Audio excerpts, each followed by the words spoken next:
Hey, Bruce, can you hear me okay? Oh, perfect, Darren. How are you? Excellent. Wow, such a pleasure to connect for a Oh, list. what do you have there? Hold it. Don't stop. You got a Pac-Man. Oh, wow. A That Pac-Man machine. yours? Yeah, it has a bunch of arcade games on there. Are you a Pac-Man guy?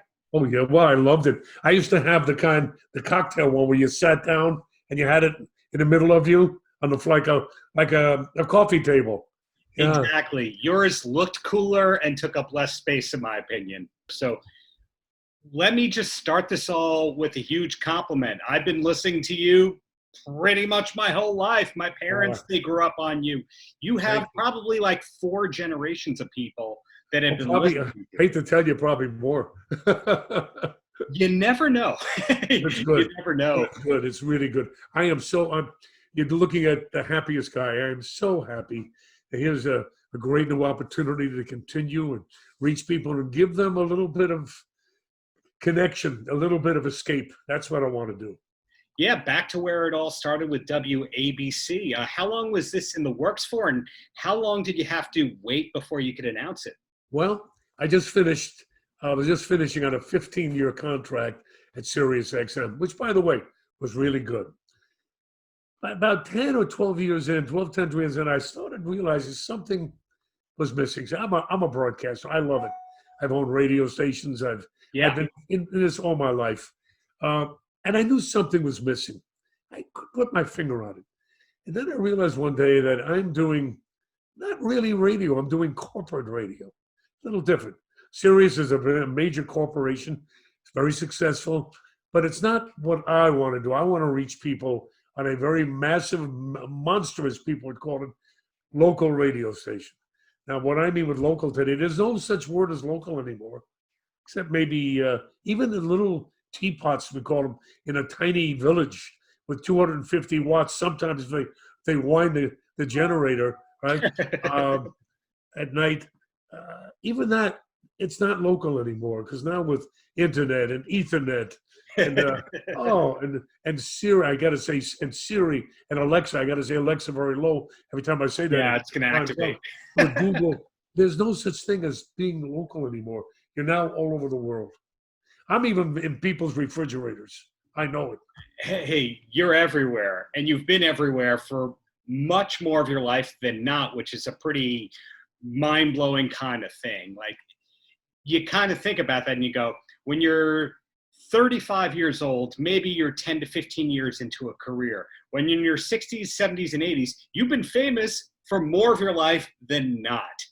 But Wow. You know what's nice about it?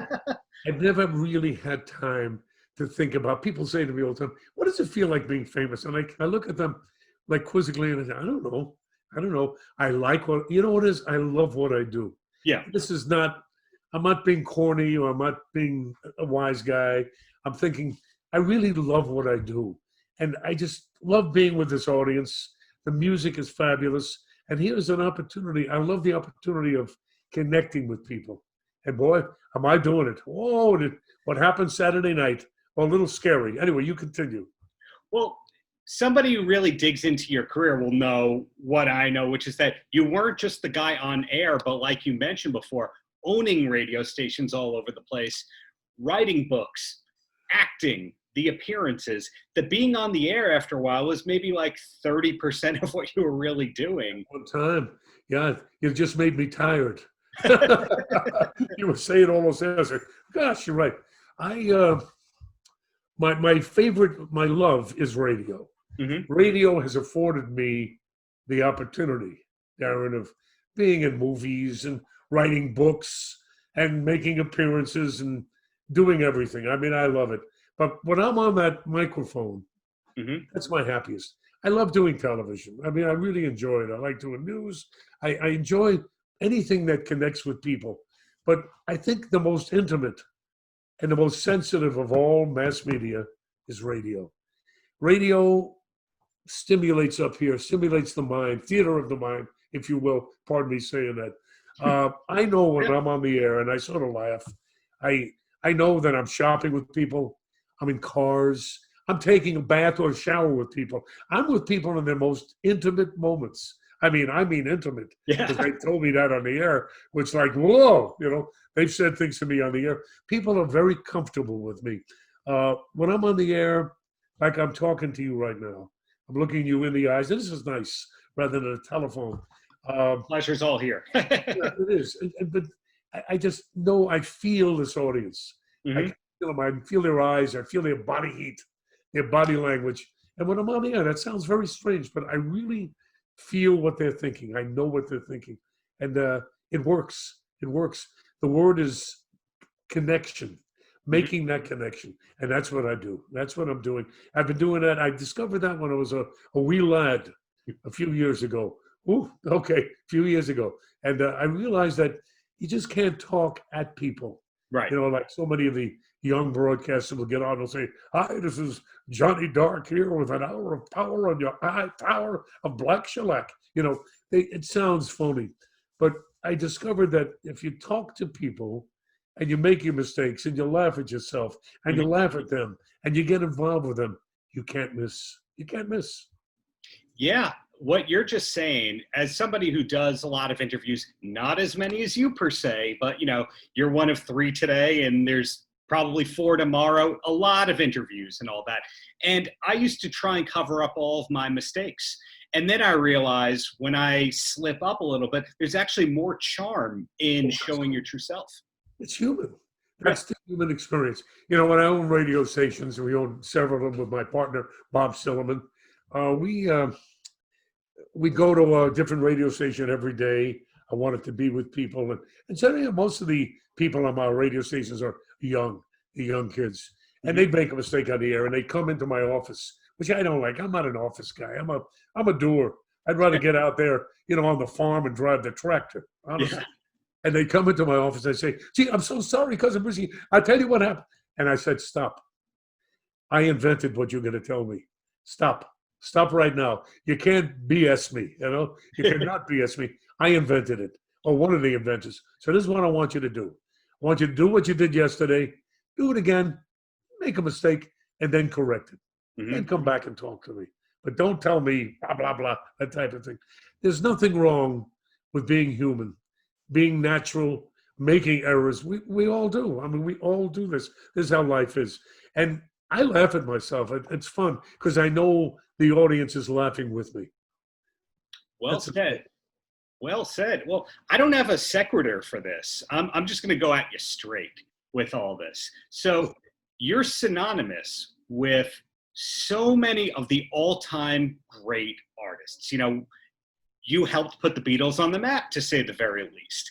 And I think very few people got to be around the Beatles in peak form because after they stopped touring in '66, it was kind of a closed circuit thing where either you were friends with them or you weren't friends with them. You were a fan or you weren't a fan.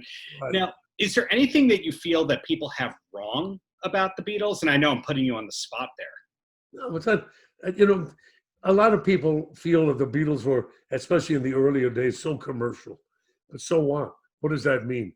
A lot of people feel that they were too much. They were too big. They were hyped. Now, look, the Beatles just didn't happen. The Lord didn't come down and say, "Earthlings, you have begot the Beatles, here to save you." It didn't happen that way. It was a lot of work. It was a lot of, you can say hype. It was a lot of money.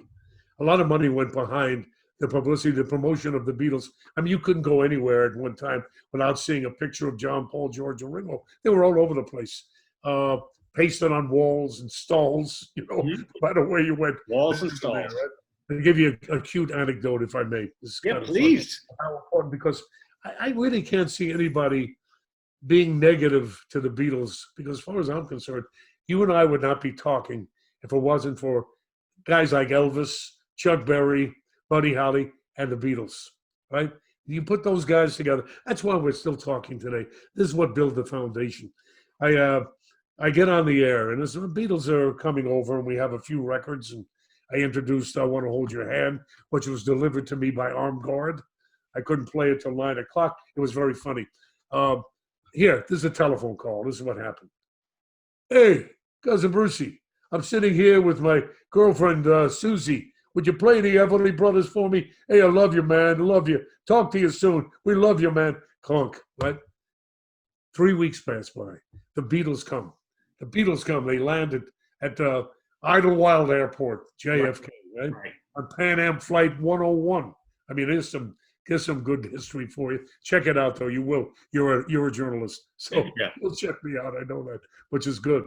That same guy calls me. The Beatles. I'm playing music by the Beatles, and we're now wearing mop top haircuts and the Prince outfits. We want to become Anglophiles, and everyone's speaking the King's English. Same guy is on the phone. Listen to this.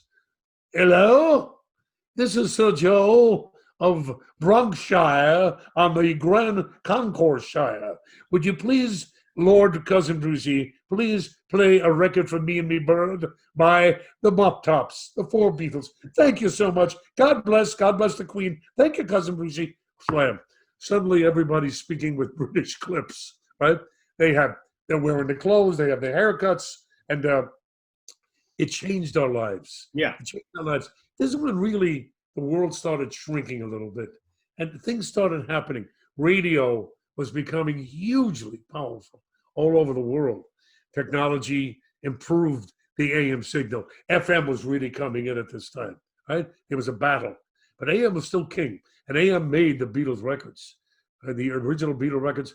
I mean, I got them early 62. I got them when they were on Swan, but nobody really wanted to bother with these upstarts. Who cared about some Brits, singing the Everly Brothers or Chuck Berry? Well, that's ridiculous. How dare they? Little did we know they were going to save the American music industry, and they did. And they did. So anybody says to me they don't like the Beatles, I have to look at them with a very strange eye. This eye here. And I say, you and I better sit down, boy, and have a talk. I'm with you there, and you just raised a really good point that here, when we think about the Beatles, we think of 1964, but in England, it really started happening in 62. There was a bit of a leadway for a Love Me Do being a hit there versus here, to say the least. But he had the smaller labels like VJ and Swan. Yeah. They had the originals. And honestly, I wish I was more of a genius to say I knew it.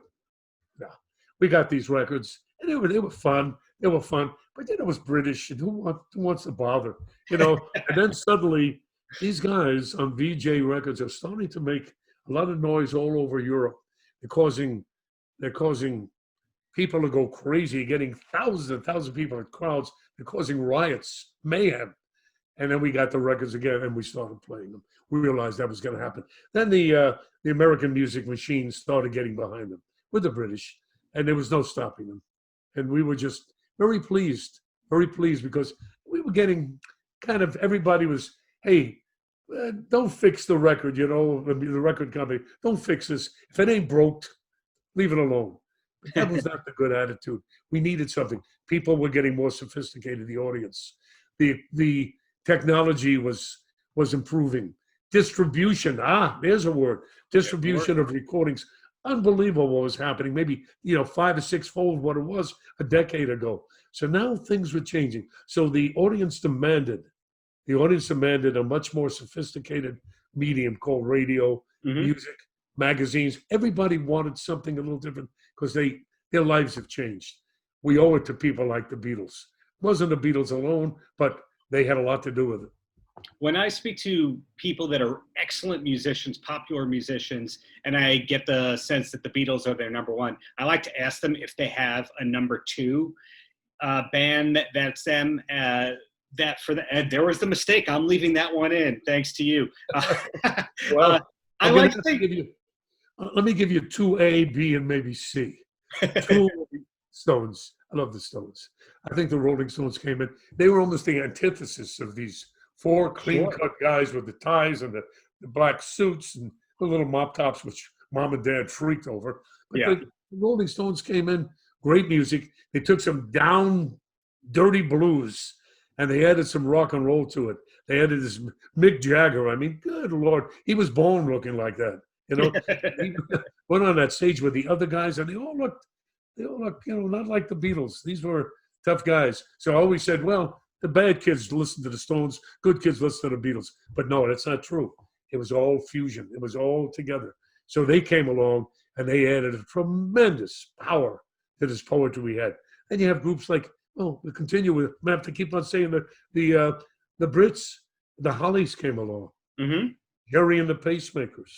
I mean, God, Dusty Springfield, Petula Clark. I mean, a lot of and then you put all this together, they had a whole menu.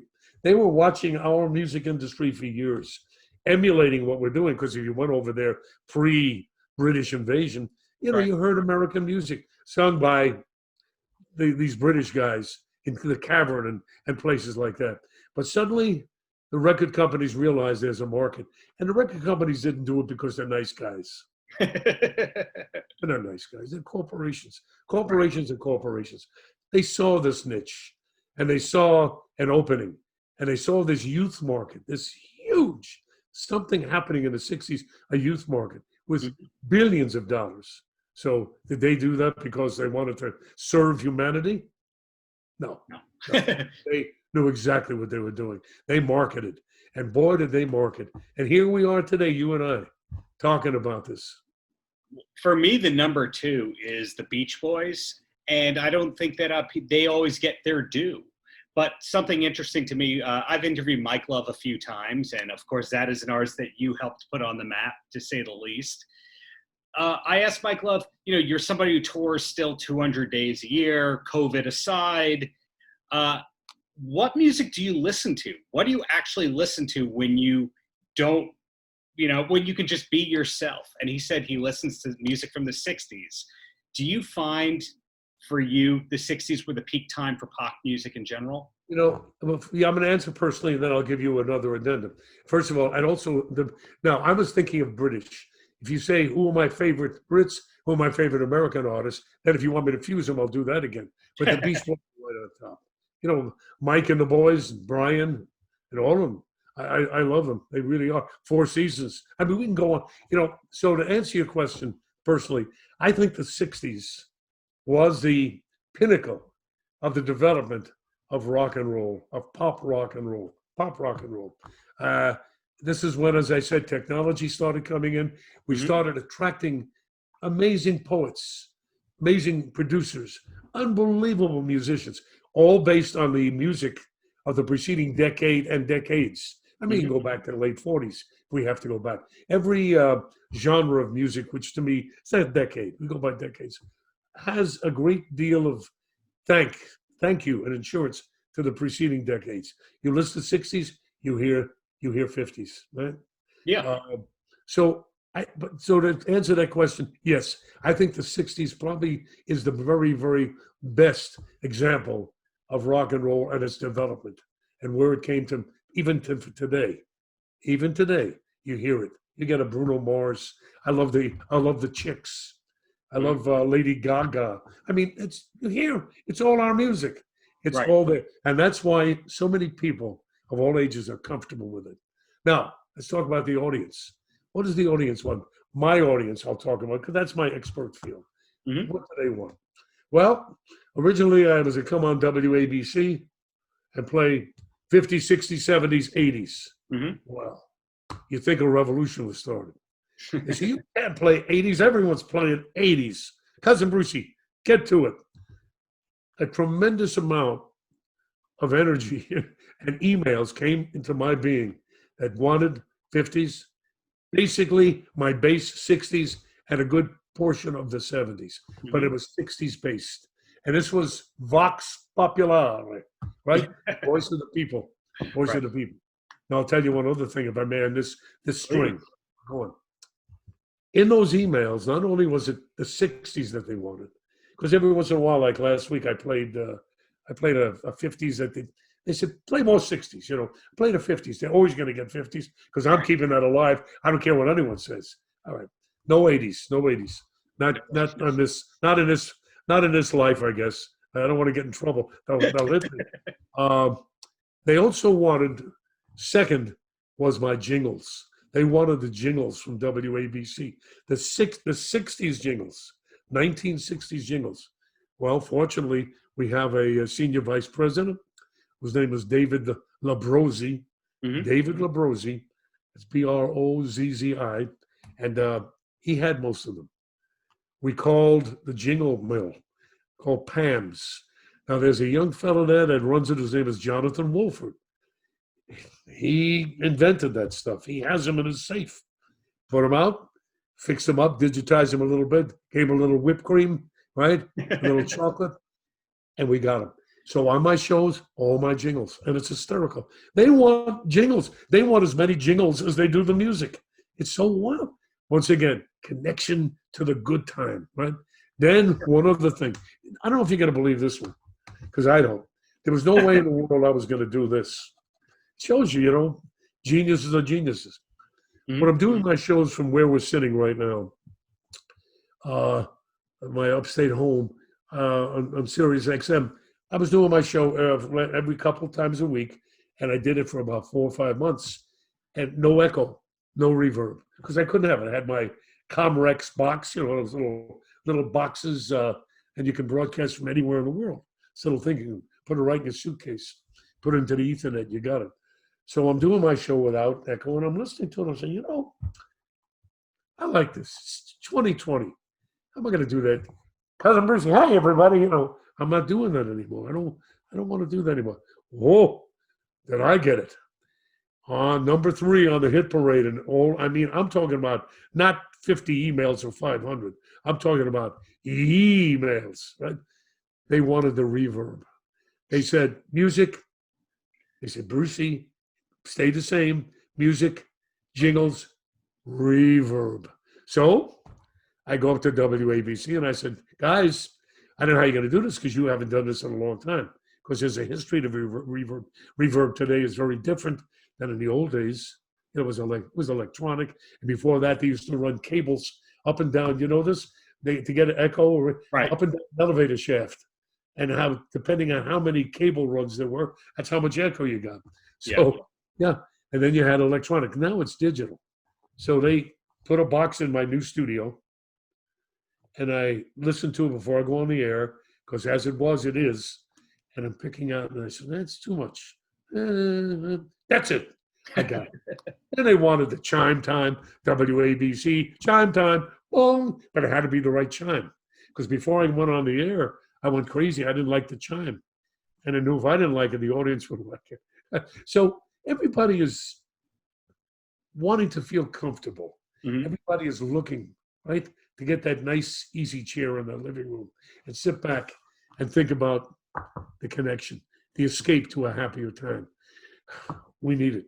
We need it. Because I need it too. I'm as crazy and as anxious as anybody. I am. It's not, hey, I'm not escaping this nightmare that we're in. Not at all. We're all the same in that sense. We all want to be entertained and comforted, and we don't have any clear answers. So everybody's holding to see what the new thing is. I found a good answer. I go on the air. When I go in that studio, even before showtime, I sit down like I'm sitting here. My stomach relaxes, my diaphragm relaxes, throat is open, and Cousin Brucie has his cape on again. And I'm flying. And the audience is just, this past Saturday, which was our premiere show on WABC, I'm on from 6 to 9. So, mm-hmm. I have never, ever, and I think I said this at the beginning of our talk, of our visit. I call this a visit. I feel like I'm visiting you. I have never received the welcome and the enthusiasm. All I can say is, wow. I mean, it lit up. I felt it. I felt it in my chest. I knew what they were. I knew what they were doing. The phones were going crazy. Emails were going crazy. So that audience was there, and they are waiting for this, longing for it. I'm again a lucky guy. Lucky, not so lucky being, around in this, glad I'm around, but this nightmare we're going through. I wish we didn't have anything like this. But fortunately, Dr. Brucie's here. It's the cards we've been dealt. And my last quick question, and then you're a free man, is you kind of went from being like the mainstream pop guy to then it becoming old school, to then the old school becoming cool and vintage. I was wondering when you knew that you were going to be okay, that you weren't, 25 or 30 years old anymore on the air. When I was about 42, I gave up birthdays. I decided No more birthdays. I'm it. I stay young. I have my music, right? I am relevant. And I'm saying, Brucie, you are relevant. You're relevant. Walk with me down the street, and you'll see how relevant I am. I mean, Sure. they named a street after me on 6th Avenue. Yes. Relevant. I have the music relevant. I have this audience relevant. I was off one day from SiriusXM. I left there because I was not, I don't know, I needed something different, right? We were negotiating, and my lawyer, Judy Tent, I told her, no, you know what? I'm leaving. One day later, I signed the contract. I mean, I knew where I was going. I knew there was something out there. And the WABC was just purchased by cousin John Katsimatidis, and he wrote a personal check for WABC. He used to call me on the air on Saturdays, request records with his wife, Morrow. We struck up a friendship. I didn't know who he was. And one day somebody told me, the guy you were talking to, he just bought WABC. I said, what? You can buy WABC. It's like monster. You can't buy it. That's a corporation. He bought it. And he said, Brucie, we're going to talk. And about a year later, on the dotted line. And here we are. It all ends where it starts. Exactly. Exactly. Well, thank you so much for your time. The many years of great music. One post, if I may, Darren. Yeah, please. It ain't going to end. Nope. Ain't going to end. I have too much juice in Bruce. Juice. End up. How about that? Not end, end up. That's a good way to stop the show. Okay. Exactly. Thank you so much for your time. Darren, a pleasure. Really. Keep up the greatness there. You got a great, I like your face is like very expressive, and I love your smile. Thank you. And I loved your questions. You're too kind. You're the best. Have a great rest of the day, man. Take care. Bye-bye. Thank you so much. Paltrocast.